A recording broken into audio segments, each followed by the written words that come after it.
Napakalambing na bata itong si Ronron, Luisa. Maganda pagpapalaki mo sa kanya. Salamat po, Aling. Nay Esme. Salamat din po sa pag-aalaga niya sa anak ko. Ako, walang aluman.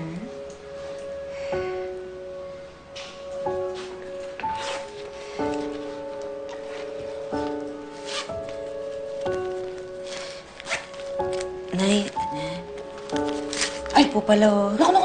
Huwag na, Luisa. Hindi ko tatanggapin yan. Eh, Nay, ilang araw niyo na po inaalagaan yung anak ko. Hindi man lang ako nagbabayad sa inyo. Eh, lahat naman po na nag-aalaga sa kanya binibigyan namin. Kaya, sige na ho. Oh, Luisa, siguro naman di naman kami kakaiba sa'yo. Ayoko, hindi ko tatanggapin yan. Hindi mo naman kami kinuha, di ba? Nagkusa kami. Saka isipin mo na lang na parang bawi na lang yun sa lahat ng atraso namin sa'yo. Saka, Luisa, yung mga nabanggit kong maaanghang na salita, yung mga masasakit na ginawa ko sa'yo, sana kalimutan mo na lahat yun, ha? Mag-umpisa tayo muli. Sige po. Mag-upisa po tayo ulit.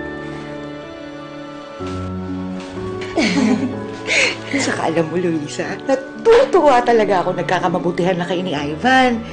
Saka, anak ha, sa susunod na magpapayo sa'yo si Ivan, makinig ka lang, sundin mo. Hindi ka tulad ng iba dyan na umaaligi-aligi dyan. Ako'y mapahamak ka lang nun. Nay, sige po, may asikasuhin lang po ako, ha? Basta huwag mong kakalimutan yung sinabi ko, ha? Opo. Makinig lang kay Ivan.